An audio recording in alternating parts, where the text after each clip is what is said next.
कार्यक्रमाला व्यासपीठावर उपस्थित असणारे कार्यक्रमाचे अध्यक्ष, त्याचबरोबर या कार्यक्रमाला आवर्जून उपस्थित असणारे या मतदारसंघाचे माजी आमदार आदरणीय सलीमभाई, त्याचबरोबर या कार्यक्रमाला उपस्थित असणारे दुसरे माजी आमदार आदरणीय दांडे सर, तिसऱ्या माजी आमदार आदरणीय उषाताईजी दराडे, व्यासपीठावर उपस्थित असणारे आमचे काँग्रेसचे नेते रवी साहेब, वकील साहेब, नाव एक तुमचं नाव घ्यायचे जास्त भानगड पडणार नाही. शिवसेनेचे जिल्हा प्रमुख दोन्ही गणेशजी असतील, आमचे परमेश्वर सर आहेत ना, तर बागल सरांचं नाव नाही भानगड होतो. आमच्या ताई पण आहेत, आज सपत्नी दोघ जण पहिल्यांदा व्यासपीठावर दिसते.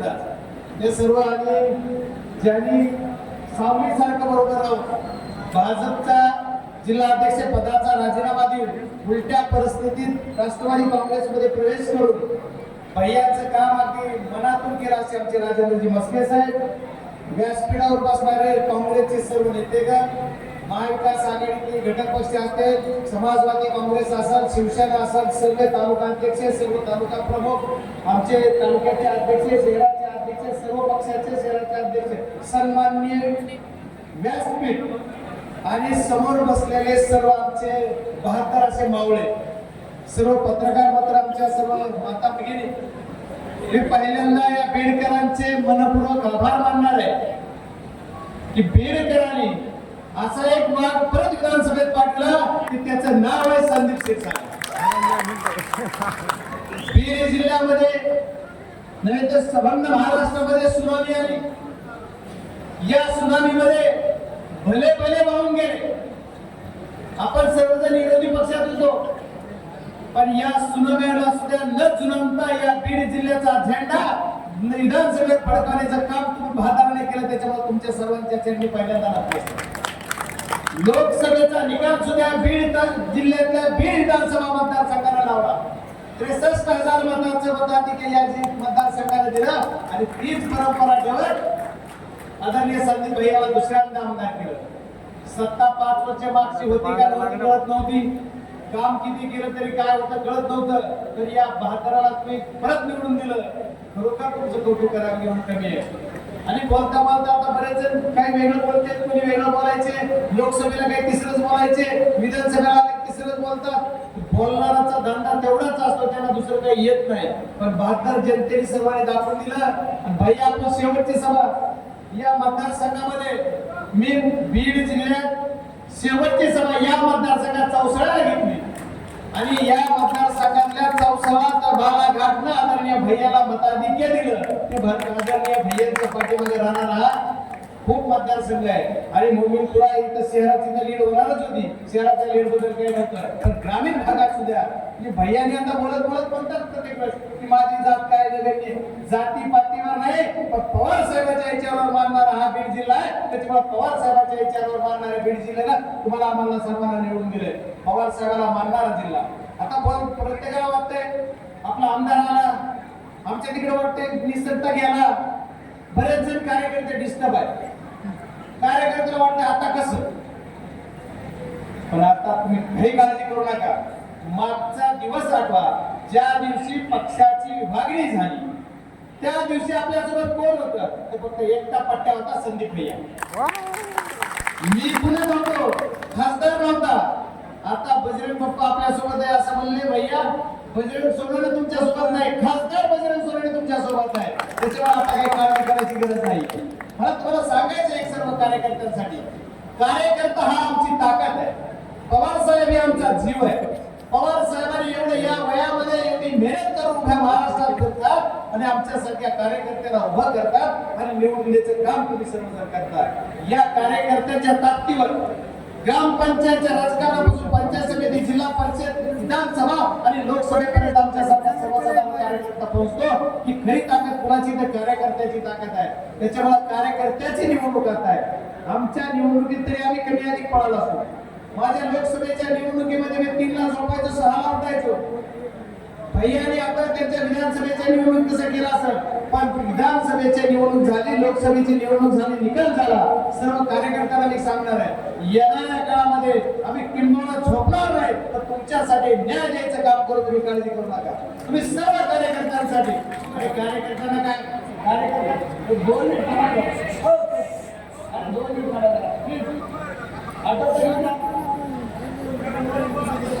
कार्यकर्त्यांसाठीचा विषय मला सांगायचा आहे की कार्यकर्त्यांना आता असं वाटतंय आपला आमदार जिल्ह्यामध्ये एकच आला, पहिला किती होता? एकच होता. बाकी सगळे मागच्या लोकसभेला सुद्धा उरलेलेच होते. मागच्या लोकसभेला सुद्धा जिम्मेदारीने सांगतोय आपल्यावर नव्हते, खरंच नव्हते. खरं नाही तुम्हाला मला बाहेर मला त्याच्यामुळे सांगतोय काही काळजी करू नका. आणि सरकारचा विषय राहिला तर सरकारमध्ये असून सुद्धा भैयासाठी काही काम झालं नाही असं भैयाने वेळोवेळी सांगितलं. या मतदारसंघासाठी काम करताना निधीच्या बाबतीत सांगितलं. भैयाने आता बोलताना सांगितलं स्थानिक स्वराज्य संस्थेला तुमच्या मतदारसंघाला निधी द्यावाच लागतो. कसं आहे आता डीपीडीसी चालवायचं काम होते, त्याचं कारण काय की आता डीपीडीसी वर मालकी होती. स्थानिक स्वराज्य संस्थेच्या निवडणुका न झाल्यामुळं स्थानिक स्वराज्य संस्थेत प्रतिनिधी राहिला नाही. गेली 3 वर्ष झालं स्थानिक स्वराज्य संस्थेला मालकच नाही. कारण मालक नसल्यामुळं त्याचे मालक कोण झाले? आमदार झाले, पालकमंत्री झाले.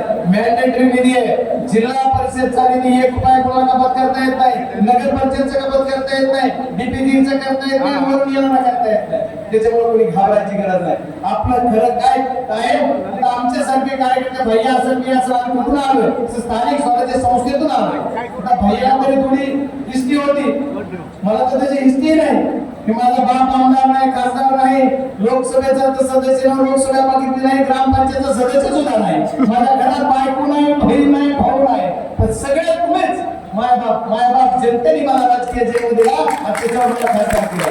आणि भैयाला तुम्ही भैया प्रत्येकामध्ये माझ्या सुईच्या डोका एवढी सुद्धा जात नाही. अरे जात ही सगळे तुमची बसलेली सर्व तुमच्या जातीचे. तुम्हाला पवार साहेब म्हणून तुम्हाला मानणार आहे, तुमच्यावर एवढं प्रेम करणारी जनता आहे, त्याच्यामुळे तुम्ही घाबरायची गरज नाही. आणि कार्यकर्त्यांना आणि सर्वांना पब्लिकला सुद्धा मला एक सांगायचं आहे आजच्या या भैयाच्या सत्कारानिमित्त की आपण सर्वजण ताकदीने जेव्हा उभारतात आमच्या सोबत, तीच खरी आमची ताकद आहे, तीच खरी आमची ऊर्जा आहे. सरकार कशाला लागतंय? ज्याला नाम म्हणत नाही त्याला सरकार लागते. आमच्या सरकार लढणार सरकार लागत नाही. आम्ही लढलेले आहे. आणि यांचं सरकार कुठे? सरकार येऊन निकाल लागून किती दिवस झाले? किती दिवस झाले? कॅल्क्युलेशन 9 दिवस झाले. 9-10 दिवस काय तिथे म्हणतात तुम्ही तेवढे? काय झालं सरकारचं? आणखी मुख्यमंत्री करता येईल यांना. एक रुसतंय आणि एक घुसतंय, एक रुसून बसतंय, एक घुसून चाललंय कुठतरी. काय तिघांचं ते बोलून काय फायदा नाही. आलाय नशिबाने मॅन्डेट तुम्ही कसं घेतलंय, ईव्हीएमच्या माध्यमातून घेतलंय, कसं घेतलंय मला माहित नाही. घेतलंय आता ते आम्हाला मान्य, आम्हाला पराजय आमचा झालेला आम्हाला मान्य आहे जिल्ह्यात. पण बीड जिल्ह्यात तरी झेंडा आमचा लागला एवढं सगळं कौतुक करायचं. त्याच्यामुळे बीड जिल्ह्याचं जनतेचं कौतुक करायचं एवढं कमी आहे. कारण या सर्व गोष्टी करत असताना आज तुम्ही सर्वजण अगदी ताकदीने आदरणीय पवार साहेबांच्या विचारावर सर्वजण थांबा. पवार साहेबांवर मानून आम्हाला लोकसभेला दिलं, भैयाला विधानसभेला दिलं. आणि तुम्ही ताकदीने जे आमच्या बरोबर त्याच ताकदीने भैयाने आता बोलताना सांगितलं मी नगर सेवकाचा कोणाला शब्द दिला नाही, नगराध्यक्षाचा शब्द कोणाला दिला नाही, कुठल्याच पदाचा कोणा. मला प्रत्येक वेळेस बोलताना मिळत भैया एखादं कुणीतरी आम्हाला लय ब्लॅकमेल प्रकार होता इलेक्शन मध्ये. हे आता खाजगी गोष्ट सांगायला पाहिजे की नाही म्हणून बोलतोच कधी कधी माझ्या मनात राहत नाही. भैयाला मी म्हणलं भैया जाऊ दे ह्याला काय शब्द देऊ. नाही तुम्ही इलेक्शन नंतर काय करायचं ते तुम्हाला शब्द दे, इलेक्शन मध्ये शब्द द्यायचं. वारे पाट्यामध्ये स्वतःची निवडणूक आहे. मी जरी भैयाच्या जागेवर असतो तर मी म्हणलो असतो लिहून टाका शब्द 5 आमदार करा, पण नाही नगरसेवक सुद्धा करी ना पट्ट्याला. हेच मी एका वेळेस तर म्हणलो भैया एखाद्या एवढा शब्द देऊ ना. नाही तुम्ही काही करा, तुमचं सगळं ऐकतो, पण मला ऐकणारा शब्द देऊ नका. तुम्ही इलेक्शन नंतर अरे वा सरळ आहे की खाली त्याला डेअरिंग म्हणतात, त्याला सुद्धा आत्मविश्वास म्हणतात की लोकांवर विश्वास, पवार साहेबांवर निष्ठा आणि तुमच्या काम करण्याच्या कामावरची ताकद आणि पावती यांच्यामध्ये. म्हणून हे विषय त्यांना एवढी धमक होती आणि ते करून तरी दाखवा. त्याच्यामुळं तुम्ही कुणी घाबरू नका. कुणाला शब्द दिला असेल का, कोणा गेला असेल का, काही केलं असेल का. आता बोलत काहीतरी बाहेर काम होतं पैसे. अरे पैसे तुमचेच आहेत ना, आमच्याकडून पैसे तुमचेच पैसे हिस्से खर्चले भैयाच्या हिस्से ते झालेले खर्चले काय अडचण काय चिंता करायचं. पैसे काय विषय पैसेवर मत देत लोक काय कचऱ्यामध्ये खासदार झाला असता कशाला भैया झाला असतं का आमदार पैशावर कोणी देत नाही. पैसे आणणारे दलालाची फौज झाली आपल्या बीड जिल्ह्यामध्ये. बीड जिल्ह्यात फक्त एवढ्यामध्ये पैसे घेते आणि पुन्हा काही बाबूचे नाही त्यांचे बी नाही आपले तर नाहीत पण ज्यांचे कोण घेते त्यांचे नाही त्याच्यामुळे त्यांनीच विचार करा पुन्हा कुणाला दिले पैसे दे बघा आणि का म्हणते मी एक आता लई सोशल मीडियाचे नागरिक कसं लागत नाही तुमचे मीडियावाले वाद करा मी कुठं तरी बघितलं म्हणजे पुढचं 5 वर्ष विजन काय आमदाराचा आणि ज्या जनतेने यांना निवडून दिले त्यांनी विचार द्या यांचं विजन काय विजन नाही तर आमदार निवडून दिलाय का विजय म्हणून निवडून दिला निष्ठाय म्हणून निवडून दिला काम करायची धमाई काय म्हणून निवडून दिला त्याच्यामुळे लोकांचं कौतुक आहे आणि खरोखर लोकांनी निवडून दिले तुम्ही आम्ही आता केस मध्ये पराजय झाला मान्य केला समजा माझा गाव झाला मान्य केला आता बाकीचं काय दुसरीकडे कुठं पण जरी आम्ही मान्य केला पण मला एक सांगायचंय या भारतीय जनता पार्टीच्या लोकांना राष्ट्रवादीचे जे लोक आहेत त्यांना तुमच्या तरी लोक निवडून आणायचे होते का आमचं जाऊ द्या आज केलं काय नको वेगळं परत इकडे घ्यावं नाही 4-4, 5-5 वेगळे उभे माझं गाव तसं मग सगळ्या जिल्ह्यात फक्त परळी मतदारसंघ बाकी चौकड उभे गेले नाही पण लोकांनी बरोबर निवडून आता आमचा ती 2 ठिकाणचा विजय झालाच असता पण जरा झाला पूर्ण झाला त्याला काय इलाज नव्हता झाला या सुनामीमध्ये आम्ही वाहून गेलो आम्ही मान्य करतो जे आले त्यांचं अभिनंदन करतो पण या सर्व गोष्टी करत असताना तुमच्या नेतेमध्ये खोट होते सगळ्या जिल्ह्याला कळाले आणि आज कुठेतरी काय बॅनर लावतात काय पोस्टर लावतात काय सोशल मीडियावर टाकतात कुठेतरी काहीतरी नेते आता मला एक मीडियाच्या माध्यमातून आज सगळं जिल्ह्याला सांगायचं कारण जिल्ह्यात नेतृत्व करत असताना मी एक ठिकाणी कुठे हजर आहे एका पत्रकार मित्राने माझ्या लिहिले बजरंग सोनवणे निकालानंतर संशय व्यक्त तुला आला तुझ्या बायकोला आला तुझ्या पोराला आला का कुणाला का संशय व्यक्त का त्या बजरंग सोनवणे केस मध्ये फॉर्म भरायला दिसले नाही माझा स्वतःचा मुलगा आहे माझाच आहे तिथं उभा होता ना तो बंद येतो पण म्हणजे रॅलीला नाही ह्याला संशय आला पत्रकाराला आता ह्याला संशय आला कसा आला तेच कळा अरे माझ्या जीवापाड प्रेम मी माझ्या मतदारसंघावर करतो त्या मतदारसंघाच्या माझ्या जनतेला मी लोकसभेला जेवढं झडलो होतं त्याच्यापेक्षा 5 पट विधानसभेला झडलो मलाही सत्र होतो म्हणजे मलाही झडत होतो मी आणि पवार साहेबांवर निष्ठा ठेवून काम करणारा कार्यकर्ता म्हणल्यानंतर त्याच्यामुळे पत्रकार मित्रांनी सुद्धा जरा एखाद्याचं बरबाद होईल असं काही करू नका जरा तिकीट मी असतात सत्तेच्या बाजूचे मान्य मला आज बेदरा काय सगळं काही अडचण नाही पण सगळं सत्य लिहा आधारस्तंभ लोकसभेचे 14 टक्के खरं लिहा आणि खरं असलं तर बिंदास लिहा काय लिहायचं जसा माझ्यावर कुठला गुन्हा दाखल करायला पळत होते तशा पद्धतीनं पोलीस सेवा काय करत होते हीच पद्धत अशी करत मला सर्वांना हेच सांगायचंय की तुम्ही सर्व ताकदीनं आमच्यासोबत जोपर्यंत आहे तोपर्यंत आमचा पवार साहेबाचा पक्ष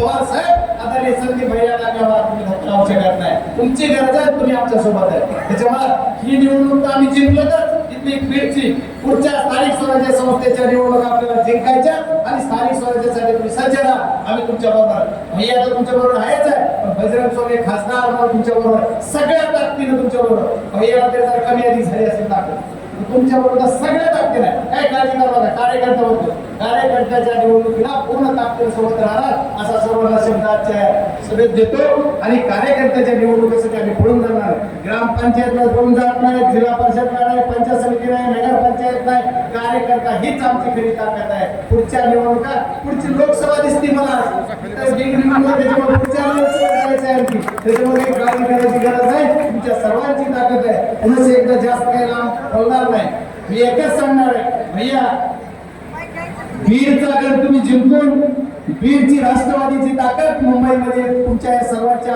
आशीर्वाद भैयाने दाखवली त्याच्यामुळे तुमच्या चरणी खरंच एकदा नमस्कार होतो आणि भैया तुम्हाला एवढ्या खूप खूप शुभेच्छा देतो काय कोण नाही माहित नाही किती दिवस टिकेल माहित नाही पण पुढचा येणारा वेळ आपल्याच असणार असा शब्द तुम्हाला देतो जिम्मेदारीने बोलतो पुढची येणार वेळ आमचीच असणार पहिला सत्कार फक्त संयोजन समिती करणार आहे भाषणामध्ये काही उल्लेख करायचा आहे तुमच्यासारखं ज्या जीवाभावाने आपण सर्वजण सोबत राहिल्या त्याचप्रमाणे माझं कुटुंब छोटं झालं माझी बायको नेहा म्हणजे तुमची बरी तिने सुद्धा ह्या अडचण प्रवासामध्ये